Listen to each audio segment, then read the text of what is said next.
this very special reception in the honor of our External Affairs Minister, Dr. S. Jaishankar, and to commemorate the opening of our new consulate in Manchester. To begin our official program, we will first play the national anthems of the United Kingdom and India. The national anthems, please.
Minister of India, Deputy Prime Minister, the Right Honourable Parliamentary Under Secretary of State, Katherine West, Deputy Mayor of Greater Manchester Combined Authority, Paul Dennett, and the High Commissioner of India to the United Kingdom, Mr. Vikram Doraiswamy, and of course the CEO of the Lancashire Cricket Club, Mr. Daniel Whitney.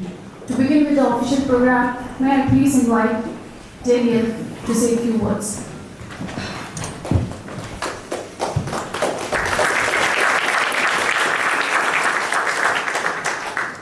Welcome everybody, welcome esteemed guests to Emirates Old Trafford. Emirates Old Trafford is the iconic home of a 161-year-old cricket club in Lancashire Cricket Club, and we're delighted to have you here in sunny Manchester. It's always sunny in Manchester. We as a club have had deep ties with India for many, many years. We've had more Indian players play for Lancashire than any other first-class county, and it's something that we're really proud about.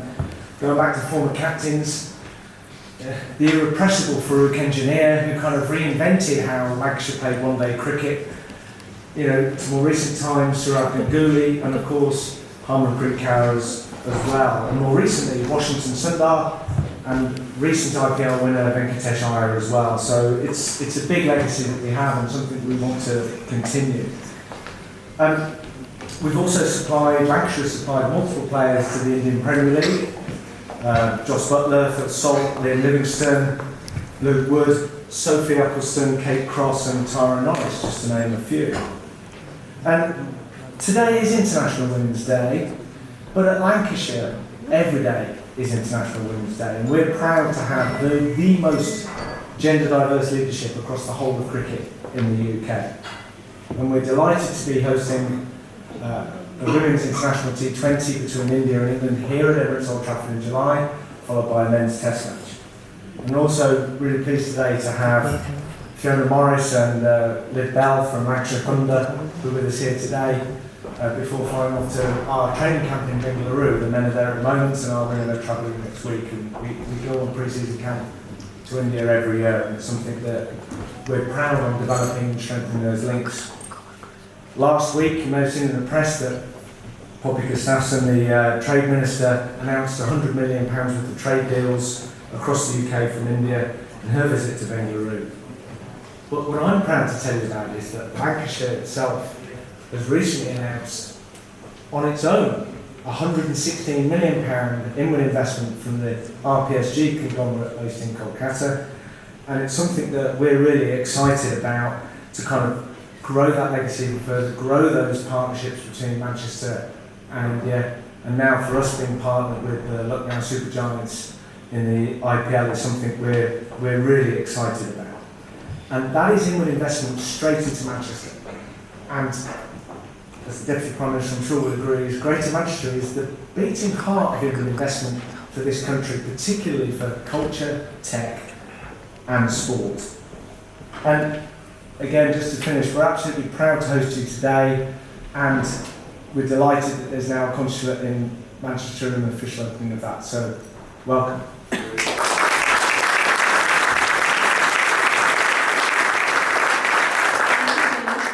Now may I please invite the High Commissioner of India to the United Kingdom, Mr. Vikram Doraiswamy.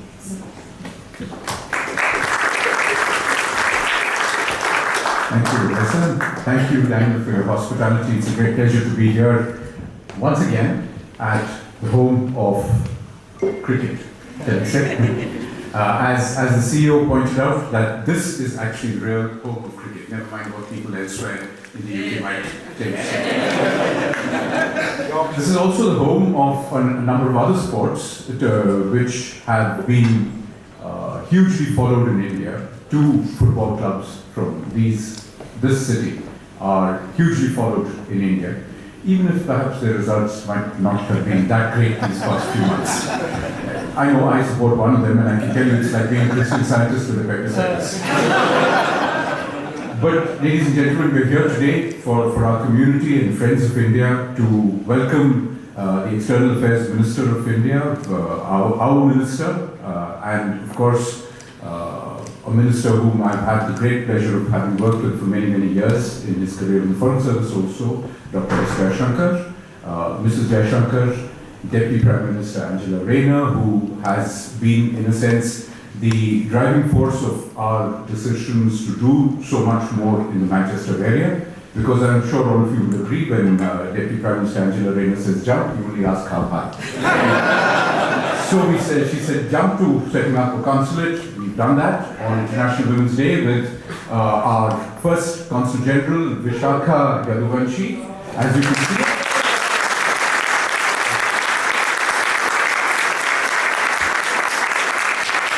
we got the place right, we got the person right also on 8th of March. Minister Katherine West, who has been a great supporter of the India-UK partnership, even as a shadow minister, and her support in the High Commission for all of our activities is something we value and cherish. So thank you, Minister, for being here.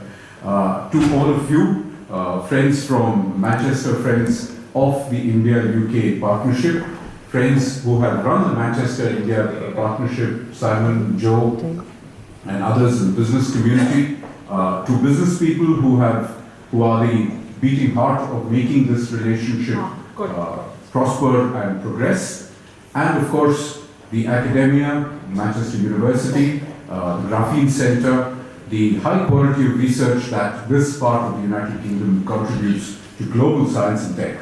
All of this is of great interest to us. Ours is a relationship that will be driven by the future, and our decision to open a consulate here is very much in line with the idea of going ahead with the future. Cricket, of course, is a great place for our relationship to intersect. As it is well known, cricket is a sport dreamt up in India and invented by the Brits. So, therefore, there is every reason for us to celebrate the coming together of our partnership with the new consulate here in Manchester, with all of the work that we wish to do together in the Greater Manchester region. Thank you, Deputy Mayor, for the support of the City of Manchester and the Greater Manchester Council to bring together this relationship in a way that brings together sport, brings together the passion around sport, brings together the money around sport.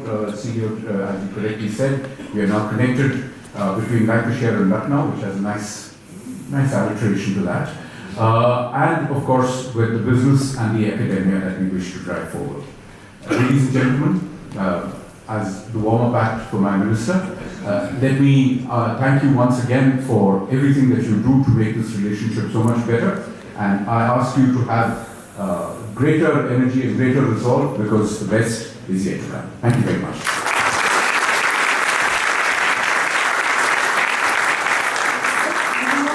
Please request Deputy Mayor for the name.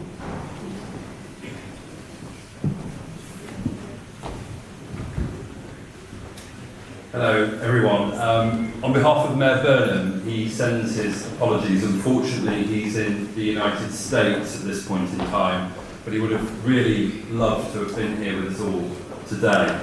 So my name is Paul Dennett. I'm the Deputy Mayor for the Greater Manchester Combined Authority. It's a huge honour and privilege to be here today at what is a really monumentous and significant event, celebrating the strong and growing relationship between Greater Manchester and India. We take deep pride in our connections with India, and we continue to strengthen those, and we continue to see that flourishing here in Greater Manchester.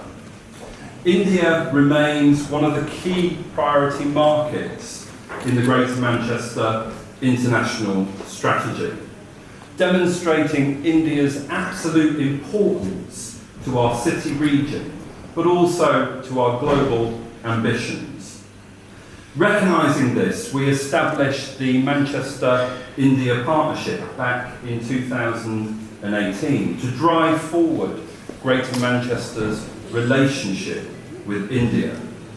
The initiative reflects our commitment to fostering collaboration across various sectors of the economy, including academia and our cultural activities as well.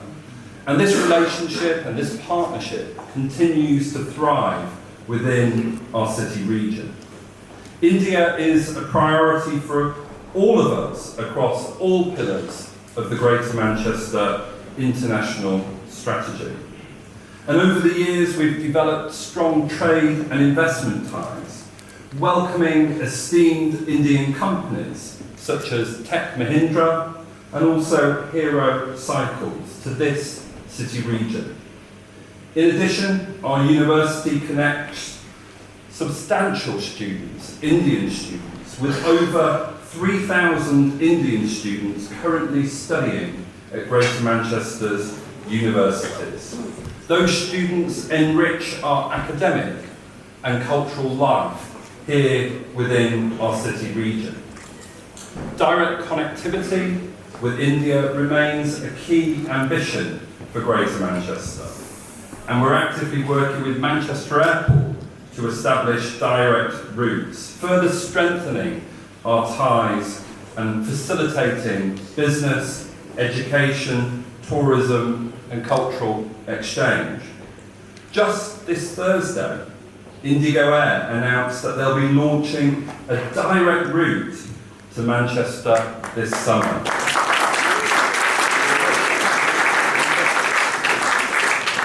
This marks a significant milestone in, I know, many people's efforts in this room today to enhance that connectivity between Greater Manchester and India. And who knows, maybe one day not too far away, we'll have an Air India flight to Mumbai.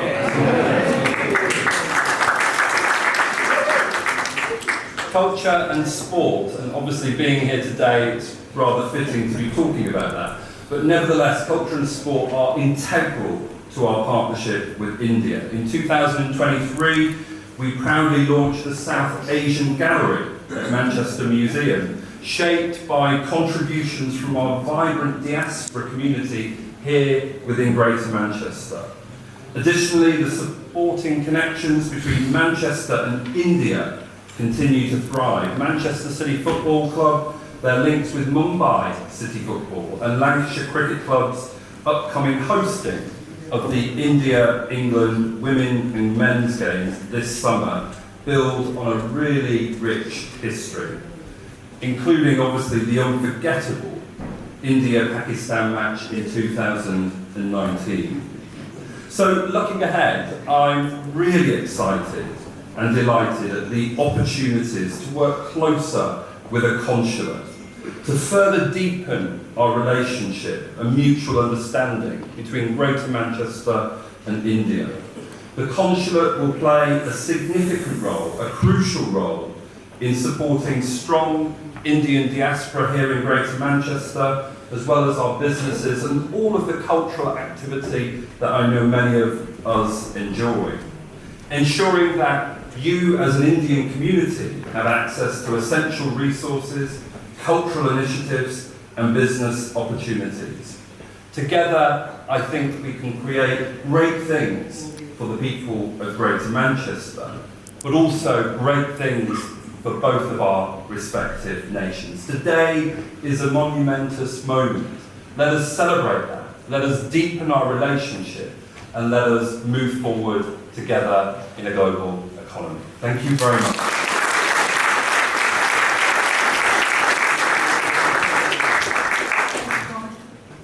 May I now please have the honour of inviting Minister Katherine West for her remarks.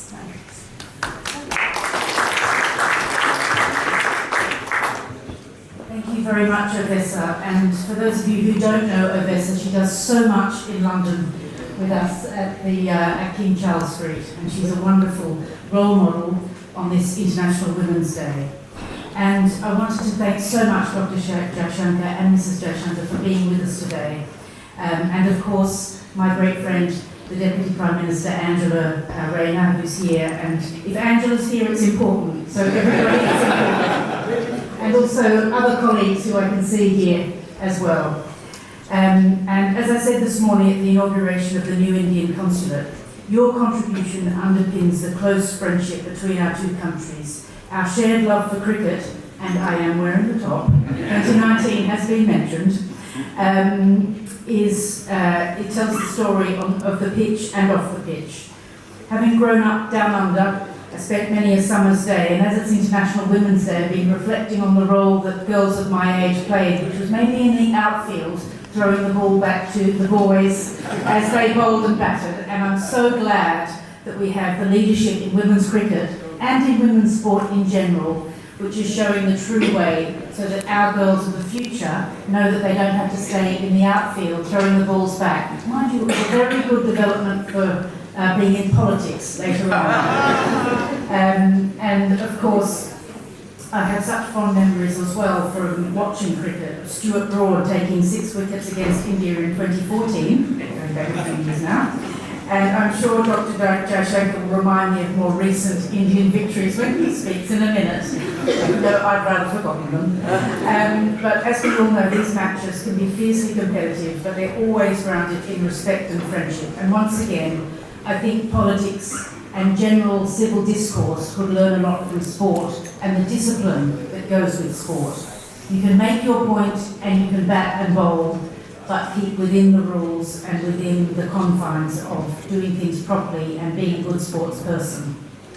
This summer's series between England and India, and yes, I will be back up, both for the men's fourth test and the women's T20, will be very exciting and provide a great backdrop for further strengthening our sporting ties and promoting the wonderful city and region of Lancaster and Manchester itself. We look forward to welcoming the cricket team fans for what promises to be another memorable season, and of course fingers crossed for England this time round. And I'm pleased that our cricketing bonds extend beyond the field, benefiting the economies, as Paul has said. And of course the recent India investment of 4 teams in the UK's 100 competition, which is greatly exciting. We've all seen the IPL turn into a global success story and followed so much on the modern media as well, on our Blue Sky or Twitter, whatever we follow. The 100 will undoubtedly benefit from the world-class expertise of Indian partners.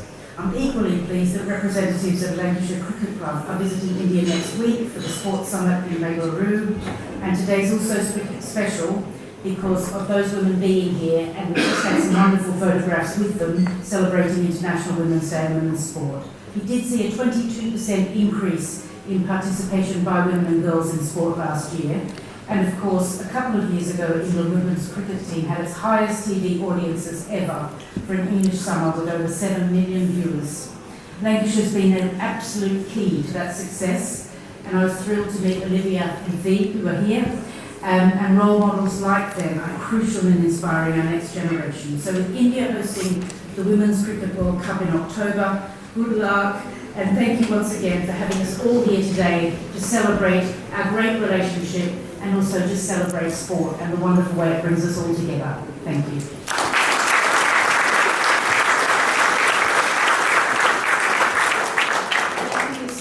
For those beautiful words.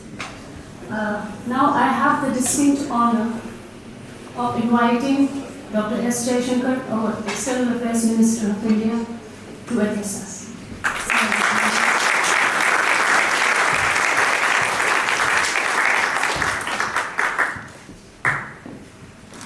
Deputy Prime Minister Angela Rayner, Minister Katherine West, Deputy Mayor, High Commissioner, our host, ladies and gentlemen.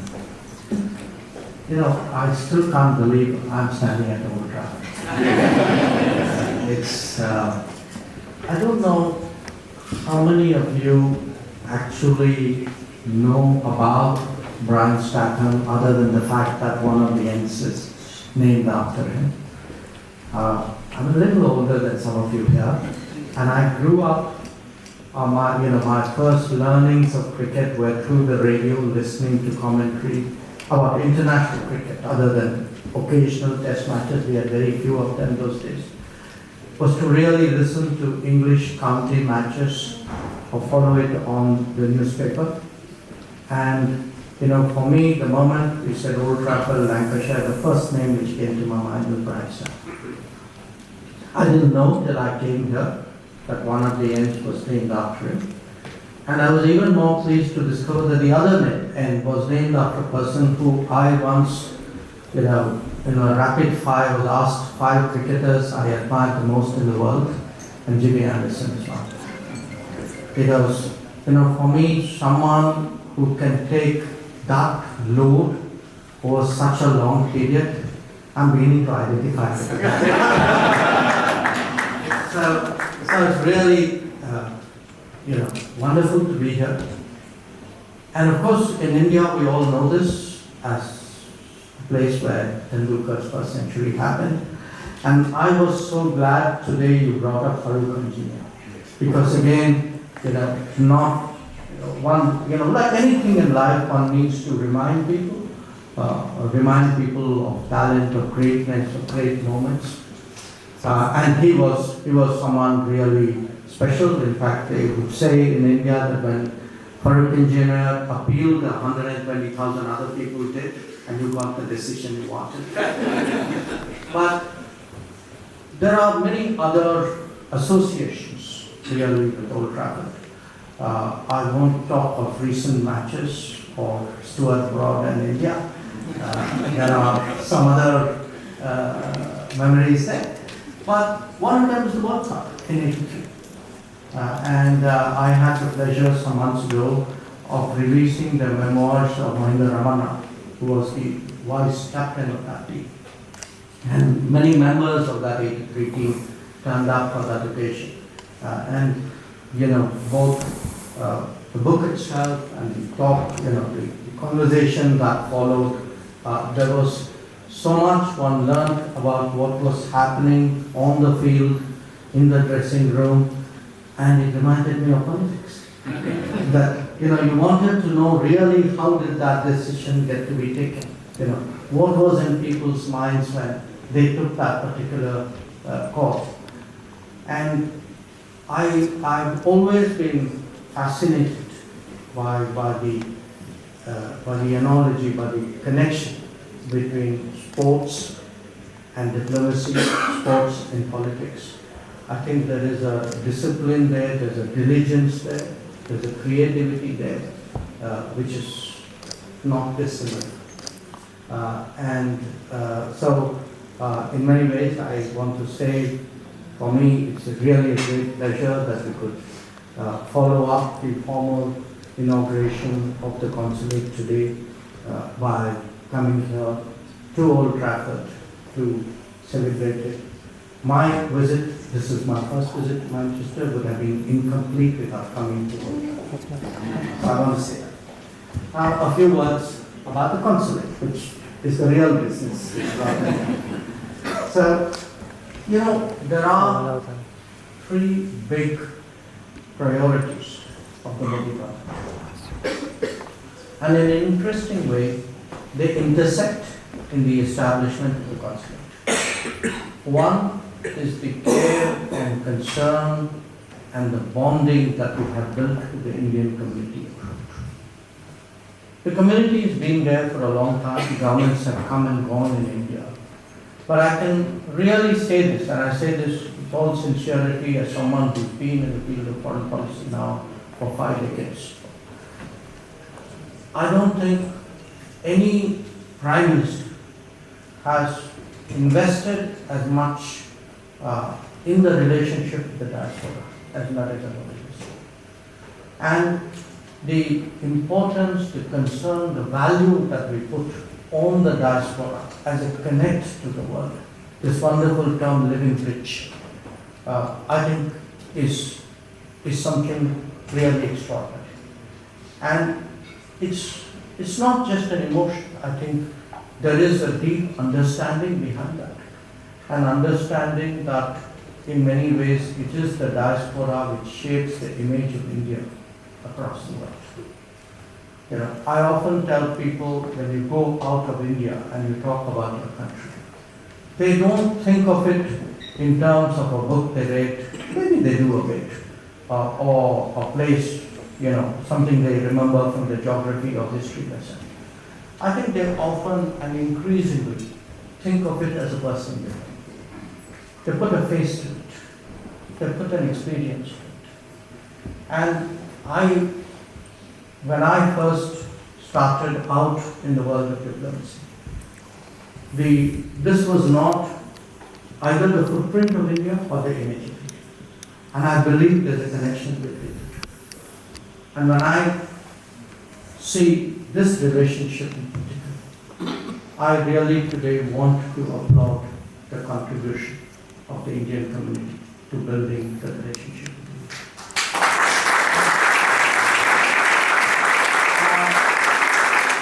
The diaspora is one priority. The other thinking has really been in the field of trade. That trade in a larger sense, you know, trade, technology, exchanges of people. That we today understand the importance of globalizing. We are not always happy at the terms of globalization. We would like to make it fairer. But at the end of the day, for us, the world is more full of opportunities than of challenges. When India looks at the world, it looks at the world confidently. That may not always be the case for everybody else, but that's their problem. So what we want to do really is deal more with the world.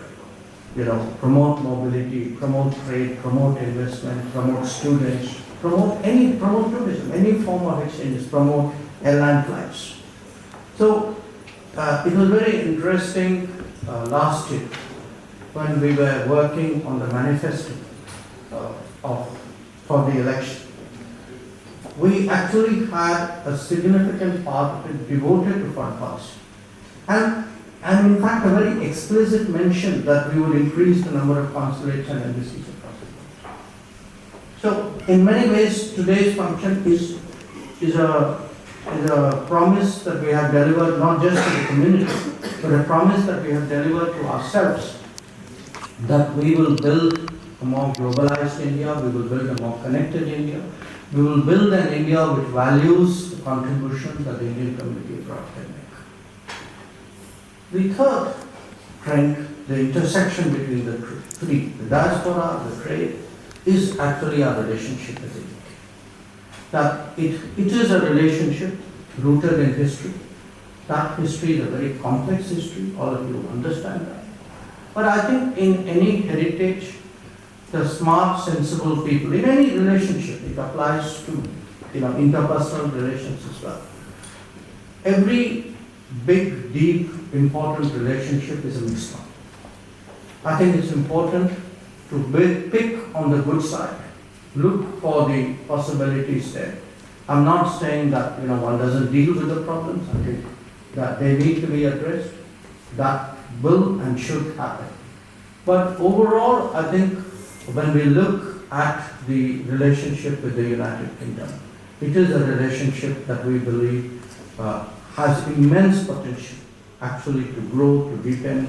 In fact, when we see the direction of the world today, I would say that the case for deepening these ties gets stronger, not weaker. And one current expression of that is the sort of accelerated effort that we are putting in the free trade agreement. So we've just had a round of discussions with Minister Reynolds when he was in India, because I think the first after the government came, the Starmer government came to power in the UK. And I am today cautiously optimistic about the prospects. I'm cautious about everything in public, so I think please use the other word as the operative one. So I do think when we consider geopolitics, consider relationships, consider who are and will be our key partners in the coming days, give the due weightage to trade, to other forms of exchanges, and then factor in the difference that the diaspora can make, I think A plus B plus C leads to the consulate in Manchester. Now, in Manchester, of course, we see very much, there's already a very fertile ground to build this relationship further. I think the Manchester-India partnership has done well over the last decade. I applaud those who have led it and given it shape. The community itself has grown in numbers. I know that there are some big investments here by Indian companies, as indeed there are by Indian community, people of Indian origin here. Growing number of students. I know some universities in particular have a certain, I would say, connect with Indians, Indian students and Indian businesses. We would like to see that group. I would even go to say that we would like universities from here, and Deputy PM, I'm looking at you as I say that. I would like universities from here to actually find ways of setting up a campus or find other ways of collaborating by setting up a presence in India. That is today possible under our new education policy. We're beginning to get some traction. A few universities have come in.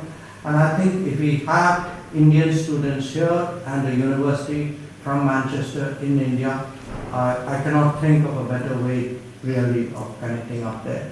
So this time I give you an ask. So I have delivered almost on the two asks which you made, which was the consulate and the flight. So I assure you that the university will be an even greater reason to really strengthen our ties. Finally, we all know today is International Women's Day. And again, my thoughts go to sports and women. We have two wonderful sports people today with us, Olivia and Fee. I was very pleased to meet them. I think we got a very nice picture up there on the cricketing field. But I also would want all of you to appreciate that when we talk about changes in India, both sports and, I would say gender, women issues are also changing in India, and sometimes they're changing together. I had spoken during the inauguration of the consulate about some of the campaigns which were launched, including about girls' education in India. Two other campaigns which have actually got enormous traction in the last decade.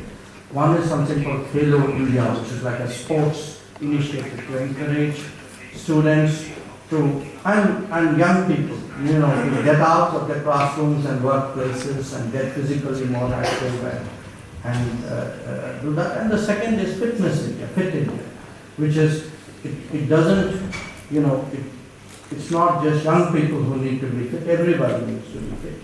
And we have a Prime Minister who obviously sets the example himself. So we've seen really these campaigns take root. But what these campaigns, like any campaign, it requires iconic figures to lead. And it's, I think, been very heartening in very inspirational, that many of them actually have been our women sports persons. They could be a badminton star, they could be a cricket captain, and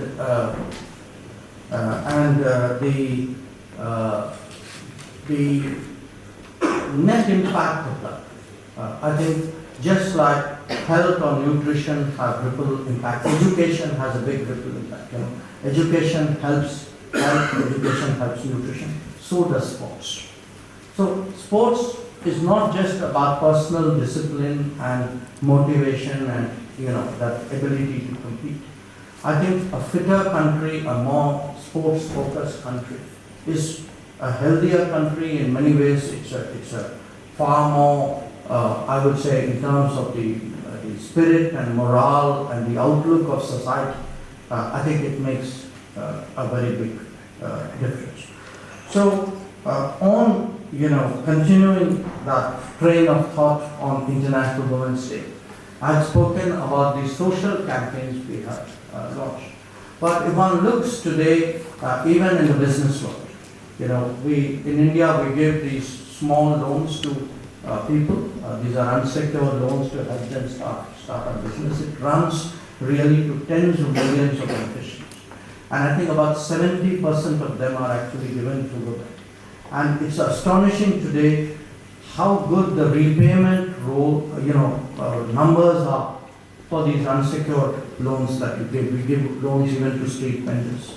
And it's very, I think there's a lesson in that, which is when actually a government trusts people, the people live up to that trust. And sometimes maybe, we need to be less cynical about economic policies and much more social and much more, I would say, emotionally invested in how we want to build our country. We see the change as well in the parliament. We legislated 2 years before that 1/3 of the seats in our elected legislatures, directly elected legislatures, would be for women. And we regard that as a very important step in giving them a voice in national policy making. We have seen the entry of women in the armed forces. That again has, what would be, and today it's so common to see, I think people have even stopped commenting on that. We have even seen, in fact, a greater participation for women in house ownership, when we do social housing. And in the last decade, we've done 40 million houses. So, and it's again part of the SOP for housing that the woman of the house is an equal owner in the ownership of the house. So there is a lot that is happening in India. Some of it also gets reflected in our relationships abroad.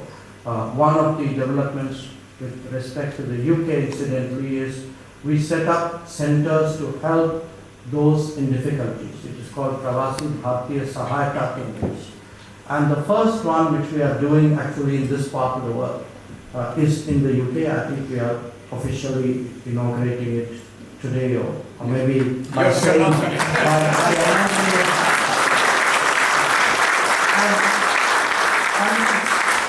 and it's fitting that we're doing it on Women's Day because actually most of the people who use these facilities are actually women.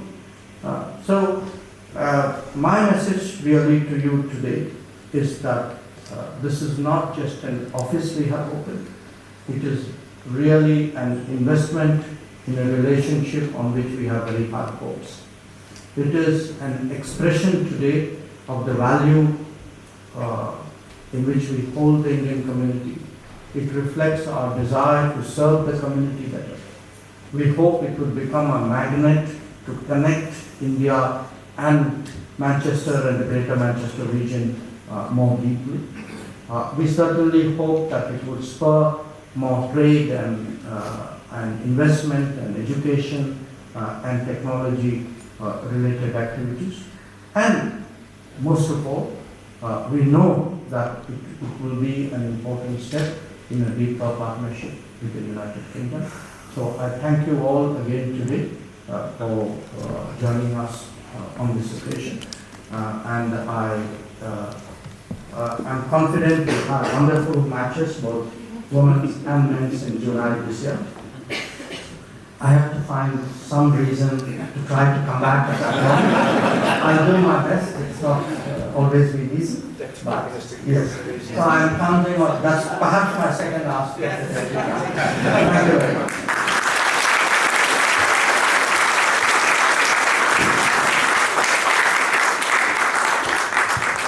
Thank you so much, sir, for those inspiring and vital words regarding strengthening partnership between our two countries.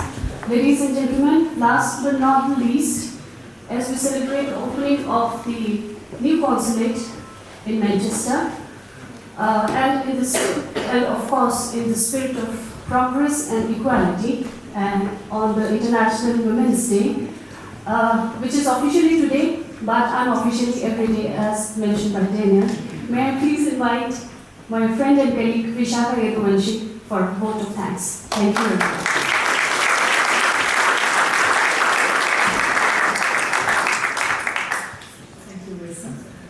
Very good afternoon, everyone. It's indeed a beautiful afternoon today. And thank you, Obesa. It's lovely to find a friend here when you arrive for work and open a new office.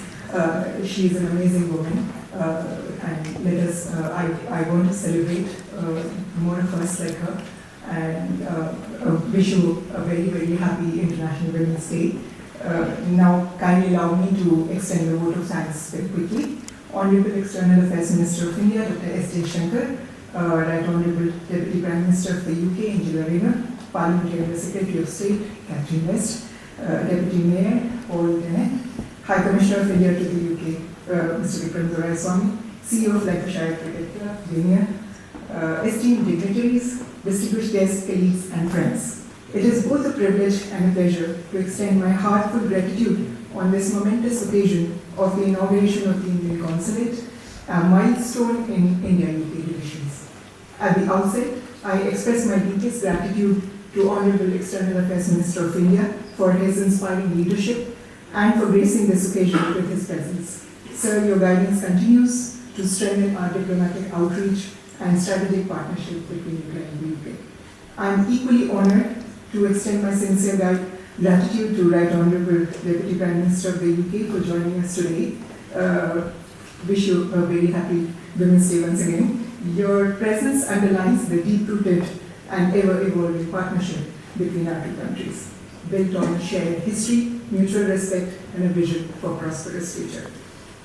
Special thanks to all our distinguished guests, members of diplomatic corps, and Indian diaspora, whose unwavering support and enthusiasm are the pillars of our strong partnership.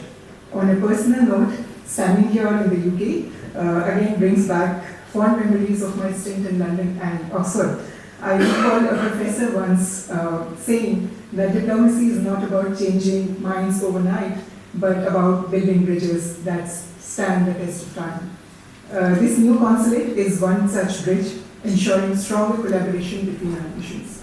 Interestingly, I'd like to share with all of you, my first visit to Manchester was on the same date in 2018, dragged along by my husband, who's a die-hard United fan.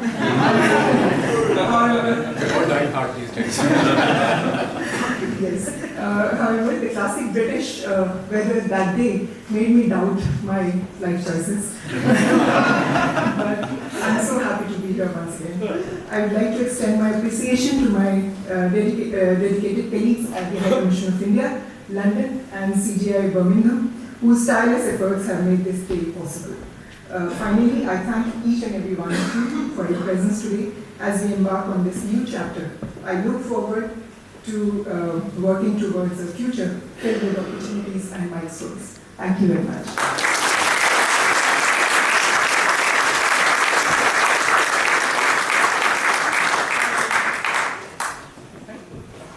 So with that, we conclude the official part of the reception. Ladies and gentlemen, please enjoy the reception. Thank you. Thank you so much.